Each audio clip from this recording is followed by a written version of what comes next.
Norihisa Hyuga adalah pemimpin geng Daruma Ika dari aliansi geng SWORD. Biar kalian juga paham, gue bakal jelasin siapa itu Hyuga dan asal-usulnya. Keluarga Hyuga membentuk sebuah kelompok bernama Hyuga Kai, di mana para pemimpin dan anggotanya sebagian besar adalah keluarga Hyuga. Kelompok ini bergabung dengan kelompok mafia bernama Kuryu. Saat dulu, keluarga Hyuga pernah bentrok dengan geng bernama Mugen, di mana salah satu anggotanya adalah Cobra dan Yamato. Di saat itu, hampir semua dari keluarga Hyuga adalah korban. Keluarga Hyuga benar-benar dibantai habis-habisan hanya dengan 7 orang. Lalu reputasi Hyuga Kai pun turun dan dikeluarkan dari Kuryu. Dan pada akhirnya, putra keempat dari keluarga Hyuga Kai bernama Hyuga ingin mengembalikan reputasi keluarganya. Hyuga bersumpah akan membantai Mugen dan Kuryu sekaligus, yaitu dengan tujuan membalaskan dendam keluarganya. Lalu Hyuga menghajar beberapa anggota Kuryu dan Mugen secara bergantian. Saat Hyuga sedang menghajar geng Mugen, ia bertemu dengan Totetsu bersaudara, yaitu Ukyo dan Sakyo. Ukyo dan Sakyo dulunya adalah anggota geng Mugen. Ia keluar lalu membalaskan dendam pada Mugen, entah apa yang dipikirannya lah.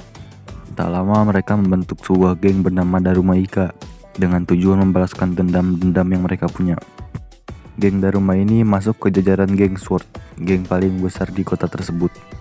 Setelah Daruma terbentuk dan Hyuga pun kembali dari penjara, Daruma Ika menghajar semua geng-geng yang ada di daerah SWORD, yaitu Sano Rengokai, Root Boy, Oyakoko, dan White Rascal. Penyerangan terakhirnya yaitu menyerang geng Sano Rengokai, di mana benar-benar ada Cobra dan Yamato, mantan anggota Mugen yang mendirikan geng baru bernama Sano Rengokai. Awalnya saat menyerang Oyakoko, Root Boy, dan White Rascal, Hyuga menggunakan anak buahnya dan dipisah-pisah, membentuk fraksi-fraksi kecil untuk mengajarnya. Tetapi saat melawan Sano Rengokai, semua fraksi-fraksi Daruma dikumpulkan menjadi satu dan melawan Sano Rengokai.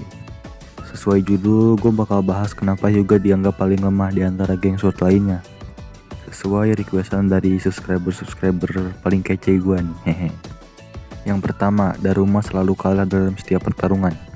Saat menyerang geng Oyakoko, Root Boy, dan White Rascal, Daruma ya hanya bisa bikin bonyok-bonyok doang. Begitupun saat melawan Sano, padahal sudah full army tapi masih kalah. Mungkin dari sinilah para fans menganggap lemah Hyuga, padahal dia itu kuat loh. Hyuga selalu bilang ia tak peduli menang atau kalah, yang penting ia berhasil membalaskan dendam. Ia bakal ngelawan musuhnya mati-matian walaupun ia bonyok apa gak peduli. Hyuga tidak takut kalah sama sekali karena ia tak peduli dengan yang namanya kalah. Padahal dari semua kekalahan itulah Hyuga bisa dibilang kuat. Walaupun ia mencoba lalu jatuh, ia akan mencoba lagi dan tidak mau jatuh lagi. Selanjutnya mungkin Hyuga dianggap lemah karena dia kalah dari Murayama. Padahal sebenarnya ya menurut gua Hyuga gak mungkin kalah juga dari Murayama.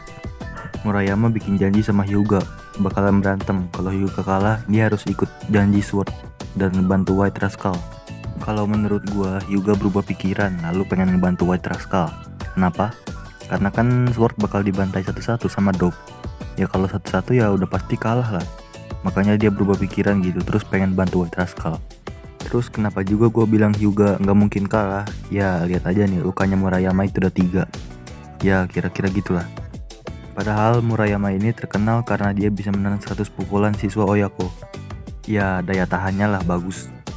Tapi mungkin pukulan Hyuga itu kuat, jadi dia bonyok dapat 3 codet. Sedangkan di sini si Hyuga itu dapatnya 2 lah, tambah 1 belum mateng. Ya gitu sih cuy. Ya menurut gua Hyuga nggak bener-bener kalah gitu. Mungkin gitu kali ya, Hyuga dianggap lemah gara-gara dianggap kalah sama Murayama.